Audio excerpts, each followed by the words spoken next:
Okay, so imagine you're a soldier, Mm-hmm. right in the thick of the American Revolution, Okay. 1777. You're huddled around a campfire, exhausted, cold, maybe nursing a wound from a previous battle. Oh, wow. And suddenly word spreads through the camp like wildfire. France has joined the fight on your side.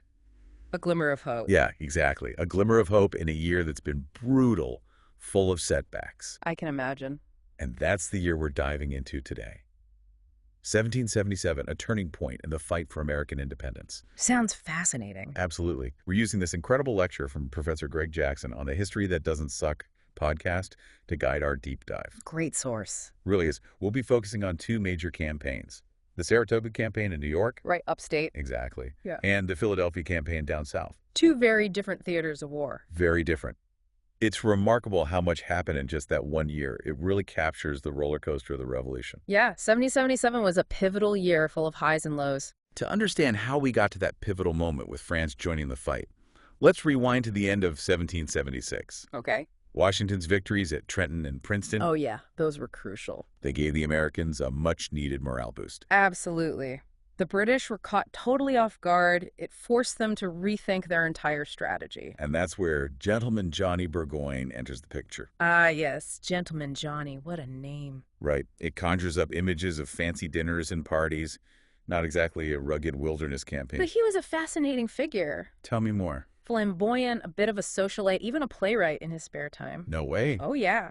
But underneath that polished exterior was a sharp military mind. So he had this grand plan to isolate New England. Exactly. He wanted to drive south from Canada, cut New England off from the rest of the colonies. Basically decapitate the rebellion. A bold strategy. Very bold. Did it work? Well, there were several factors that worked against Burgoyne. For one, communication and coordination between British forces were far from seamless. Ah, so problems right from the start.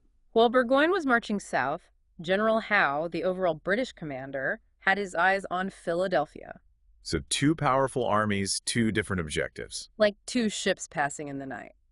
Not exactly a recipe for success. Not in this case. Now, initially, Burgoyne did enjoy a string of successes. Oh, like what? The capture of Fort Ticonderoga was a major blow to the Americans. I bet that sent shockwaves through the ranks. It did. Fort Ticonderoga was considered practically impenetrable. It shook American confidence and gave the British a sense of invincibility. It's amazing how one event can shift the entire momentum of a war. It really is. But even in retreat, the Americans showed their resilience. They used guerrilla tactics to disrupt supply lines and slow Burgoyne's advance. The classic David and Goliath scenario. Exactly. They couldn't match the British in sheer power, so they had to be clever and resourceful. Necessity is the mother of invention, right? Precisely. And in the midst of all this, a tragic event further inflamed colonial anger. The murder of Jenny McCrae. Okay, I've heard of Jenny McCrae, but refresh my memory on the details. Well, the details are still debated by historians, but here's the gist. Jenny McCrae was a young woman associated with a loyalist officer, and she was killed. By whom? That's the unclear part. Whether it was by Native American allies of the British or by the British themselves is still debated. So another tragedy of war. But what is clear is that the story, likely embellished through word of mouth, spread like wildfire and demonized the British in the eyes of many colonists. So a tragic incident fueled by fear and propaganda galvanized the colonists against the British. It's a reminder that wars are fought on multiple fronts: the battlefield, the hearts and minds of the people, and the court of public opinion. Okay, so we have Burgoyne pushing south facing resistance, and now this propaganda war fueled by the Jenny McCrae incident. Right. And right around this time, a figure emerges who, at least for now, is on the side of the Americans, Benedict Arnold. Ah, Benedict Arnold. A name synonymous with betrayal. He's a complex figure, capable of incredible bravery and ultimately infamous betrayal. But at this point in our story, he's a rising star. So before he became Benedict Arnold the traitor, he was actually a key player in the revolution. Absolutely. He played a crucial role in thwarting another British force under Barry St. Leger, removing one part of Burgoyne's multi-pronged attack. So even before his name became synonymous with treason, Arnold was a force to be reckoned with. His actions during the Saratoga campaign highlight his tactical brilliance, but as we'll see, his ambition and resentment would eventually lead him down a darker path. It's like a Shakespearean tragedy, the hero with a fatal flaw. A great analogy. Yeah. But let's not get too sidetracked by Arnold's complex story. We'll get back to him later. Right back to Burgoyne. He's lost one prong of his attack, but he's still pushing forward, right? He is, and he suffers a major setback at the raid on Bennington, Vermont. Bennington. What happened there? The goal was to secure supplies, but it turned into a disaster for the British. Nearly 1,000 men, mostly Hessians, were lost to General John Stark and his New Hampshire militia. Wow, that's a serious blow. It sounds like the tide is turning against Burgoyne. It was a turning point. The victory at Bennington invigorated the Americans and exposed British vulnerability. Now Burgoyne is isolated, low on supplies, facing a growing and increasingly confident enemy. And yet he decides to push on towards Saratoga. He does, perhaps clinging to the belief that reinforcements would arrive. Or maybe just sheer stubbornness, a refusal to admit defeat. Could be. Whatever the reason, he marched his dwindling forces towards Saratoga right into a trap set by the Americans. A trap. Tell me more. The Americans, under the command of General Horatio Gates, had fortified a strong defensive position at Bemis Heights, and supervising the construction of those fortifications, none other than Tadeusz Kościuszko, a Polish engineer who would become a hero in both the American and Polish struggles for independence. Wow, so Burgoyne is walking right into this fortified position. He is. And that's where the First Battle of Saratoga takes place, a bloody and brutal fight at a site known as Freeman's Farm. I'm guessing Benedict Arnold is right in the thick of it. Of course. He was a brilliant, though often impulsive, battlefield commander. So what happens? The first battle ended in a stalemate, and it exposed a growing rift between Arnold and General Gates. Ah, clashing personality. Exactly. Arnold favored a more aggressive approach, while Gates was more cautious. Two strong-willed leaders, different strategies, and a whole lot of tension brewing. A recipe for conflict? Definitely. But before we dive into the drama of the second battle at Saratoga, let's consider Burgoyne's situation at this point. He's deep in enemy territory, outnumbered, running out of supplies, and his hope for reinforcements is fading. He's in a very precarious position. So what does he do? Does he try to retreat? Double down? He chooses to gamble, and that gamble would seal his fate. Oh, that's a cliffhanger. I can't wait to hear what happens next. Burgoyne's gamble was to hold his position and just wait for those reinforcements. Which were never coming. Yeah, exactly. The Second Battle of Saratoga, again at Bemis Heights, sealed his fate. Okay, but what about Benedict Arnold? You mentioned there was tension between him and Gates after that first battle. Yeah. Was he even involved in the second fight? Oh, absolutely. He couldn't stay out of the action, even though Gates had basically sidelined him. Rare? Oh, yeah. Picture the fate of the entire campaign hanging in the balance, and Arnold, defying orders, rallies the troops and leads a daring charge. Wow, talk about a dramatic moment. Oh, and it gets even more dramatic. During the charge, Arnold is shot in the leg. Oh, no. The same leg he'd been wounded at Quebec the year before. So he's already injured. But despite the pain, he keeps leading his men. Talk about grit. Wow, that's incredible. So what happens? The Americans win, right? They do. It's a decisive victory, forcing Burgoyne to surrender his entire army. The Battle of Saratoga. It wasn't just another win, it was a turning point in the war. A major turning point. Okay, but we've talked about battles and tactics. What made Saratoga so momentous? Why should we, sitting here in the 21st century, care about a battle fought over 200 years ago?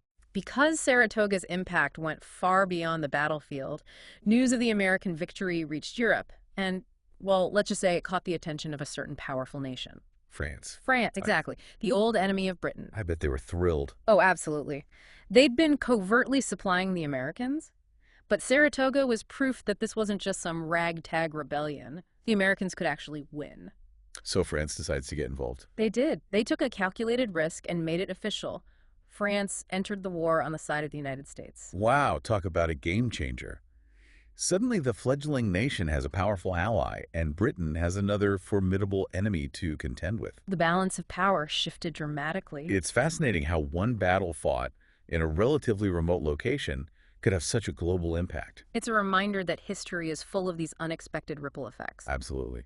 So while the Americans are celebrating their victory in the north and welcoming their new French allies, things aren't looking so rosy for Washington and his army down south. Right. The Philadelphia campaign?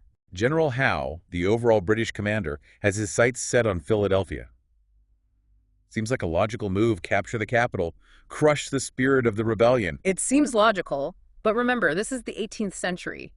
Communication is slow, and coordinating military actions over long distances is a nightmare. So while Howe is focused on Philadelphia, Burgoyne is struggling up north. Exactly. That lack of coordination would prove to be a major weakness for the British. So what's Washington's response to Howe's advance? He's trying to anticipate Howe's movements, but Howe is a master of deception. Feints, misleading maneuvers, he keeps Washington guessing. Creating anxiety and uncertainty. Exactly. It's a tense game of cat and mouse. It must have been incredibly frustrating for Washington, trying to defend a city not knowing where or when the enemy will strike. The uncertainty takes a toll on morale. The constant maneuvering, the waiting, the not knowing, it's a psychological strain on the troops. It sounds like warfare in the 18th century was as much about mental fortitude as physical strength. Absolutely. Yeah. And speaking of mental fortitude, the first major clash between these two armies comes at the Battle of Brandywine. Brandywine. Another one of those battles that's etched in the memory of the Revolution. It's a strategically important river crossing, and how the cunning strategist that he is manages to outflank Washington's forces. So the Americans are forced to retreat. They are. It's a testament to Howe's tactical skill, but it also highlights the challenges Washington faced. His army was often outnumbered, outgunned, and lacking in experience. A tough loss for Washington. I imagine this defeat must have stung, especially after the victories at Trenton and Princeton the previous year. It did. And it wasn't just the military loss. It was the symbolic blow of losing Philadelphia, the seat of the rebellion. Right. This, coupled with the challenges he faced with Congress, added immense pressure on Washington. We haven't talked much about the tension between Washington and Congress. Can you elaborate on that? Well, it's a complex issue. But essentially, there were disagreements about how the war should be conducted, questions about state sovereignty versus centralized authority, and even whispers of doubt about Washington's leadership capabilities. So Washington's fighting a war on multiple fronts. Against the British, against the elements, and now against his own government. Exactly. And remember, this is all happening while he's trying to maintain morale and discipline in an army that was, let's be honest, still quite rough around the edges. Incredible resilience. Speaking of resilience, there's one story from Brandywine I find particularly interesting. It involves the Marquis de Lafayette, the young French nobleman who had joined the Continental Army. Oh yeah, Lafayette. He was just a teenager, wasn't he? He was, but he was eager to prove himself. At Brandywine, he was wounded while rallying his troops. Oh, wow. This injury, though painful, actually strengthened his bond with Washington, who insisted that Lafayette be treated as if he were his own son. That's a heartwarming story amidst the chaos of war. It is a reminder that even in the darkest of times, human connection and compassion can shine through. So we have the loss at Brandywine, and then shortly after Philadelphia falls to the British frac. What's going through Washington's mind at this point? He's facing immense pressure. Criticism from Congress, the loss of the capital, the dwindling morale of his troops. But Washington, despite these setbacks, never gives up. Determination. He continues to harass the British, looking for any opportunity to strike back. And one such opportunity presents itself at Germantown, a village just north of Philadelphia. Germantown. Right. Wasn't that the battle where fog played a major role? Yes, quite literally. The Battle of Germantown was a daring, though ultimately unsuccessful attempt to retake Philadelphia. Okay. It was supposed to be a coordinated, multi-pronged attack, but a dense fog rolled in, blanketing the battlefield, Oh, the fog of war. creating utter confusion. I can only imagine how disorienting it must have been to fight in those conditions. It was a recipe for disaster. And to make matters worse, there was a tragic incident of friendly fire. Oh, no. One of Washington's generals, Adam Stephen, mistook approaching American troops for the enemy and ordered his men to fire. Friendly fire is one of the worst tragedies of war. How did this impact the battle? It contributed to the American defeat. The combination of fog, confusion, and friendly fire proved too much to overcome. It was another setback for Washington, but even in defeat, there were glimmers of hope. Glimmers of hope. How so? Well, the Americans had proven they could take the fight to the British even on their own terms. And despite the loss, there were acts of incredible bravery displayed that day. A mixed bag? Tactical defeat, but a boost in morale in some ways. Exactly. However, the challenges facing Washington and his army were far from over. The coming winter would bring new hardships, testing their resilience in ways they couldn't have imagined. This is leading to Valley Forge, the brutal winter encampment. You're right. But before we delve into that harrowing chapter, there's another incident from the Philadelphia campaign that I think sheds light on the complexities of both the war and the men who led it. It involves a dog. A dog. Okay, I'm intrigued. After the Battle of Germantown, Washington's troops found General Howe's pet terrier wandering near the British lines. Oh, a lost dog. The dog was wearing a collar with Howe's name on it. So what did they do with it? Well, they could have kept it as a mascot. All right. But instead, Washington, in a gesture of remarkable courtesy, ordered the dog returned to Howe. Really? In the middle of a war, they're exchanging dogs. It speaks volumes about Washington's character, doesn't it? Even amidst the brutality of war, he was capable of acts of kindness and respect towards his enemy. It humanizes these larger-than-life figures. It does. They weren't just generals moving armies around a map.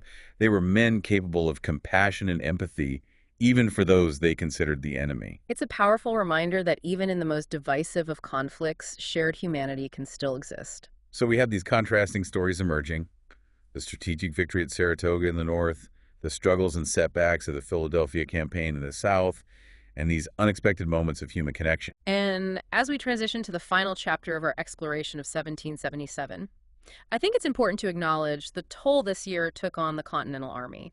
It wasn't just the battles, it was the constant maneuvering, the lack of supplies, the harsh weather, and the uncertainty of their future. It all culminates in Valley Forge, that brutal winter encampment. It does. And while Valley Forge is often portrayed as a time of despair, it's also a testament to the resilience of Washington's leadership and the unwavering commitment of his troops. It sounds like we're about to enter one of the darkest, yet most inspiring chapters of the American Revolution. We're back and ready to delve into the story of Valley Forge. It's almost a cliche to talk about it, but it's such a powerful symbol. You know what the Continental Army endured and overcame? It's hard to grasp the conditions they faced. Yeah, a brutal winter, biting winds. Meager rations, disease running rampant, it's enough to break anyone's spirit. It really is. Mm. It's the kind of situation where you'd understand if someone just said, "Enough, I'm going home." But they didn't. They stuck it out. Yeah. What kept them going? That's the heart of the Valley Forge story. Their belief in the cause, their loyalty to Washington, and something deeper. A sheer stubborn refusal to give up, even in the face of unimaginable hardship. Washington's leadership must have been crucial during those dark months. He was facing criticism from Congress. His army was literally falling apart, and they're all freezing and starving. How does he hold it all together? Well, a few things. One is the arrival of Baron Friedrich Wilhelm von Steuben, a Prussian military officer. He brings much-needed discipline and structure to the Continental Army. Von Steuben, I heard his name, but can you tell me more about him? What made him so effective? Well, he was quite a character. Imagine this, a Prussian drill master barking orders in broken English, relying on interpreters and a lot of hand gestures to get his point across. Wow. He also had a reputation for colorful language and an eccentric personality. Sounds like a drill sergeant straight out of a comedy. But I bet he got results. Oh, he absolutely did.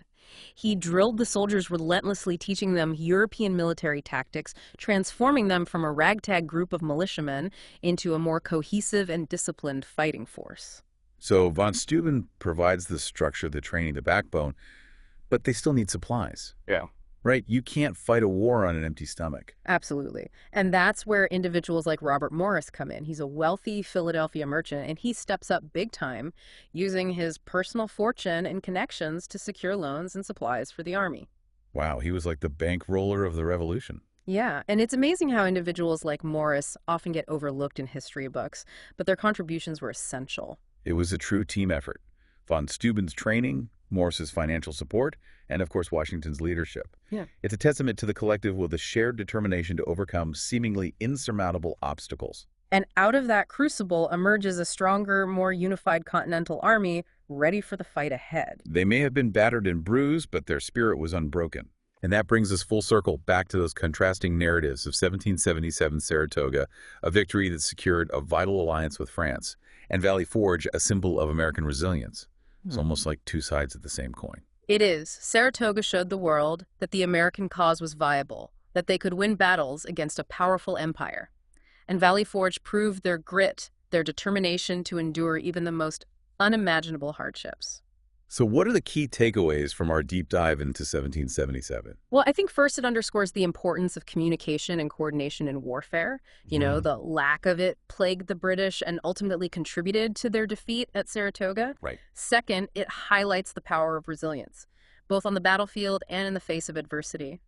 The Americans never gave up. They kept fighting, they kept believing, even when the odds were stacked against them. And it's not just about grand strategies and sweeping narratives. It's about the individual stories, the acts of courage and sacrifice, the moments of human connection that weave together the tapestry of history. You've hit the nail on the head. It's those individual stories that make history come alive, that remind us that behind every major event are countless human experiences that shaped the course of events.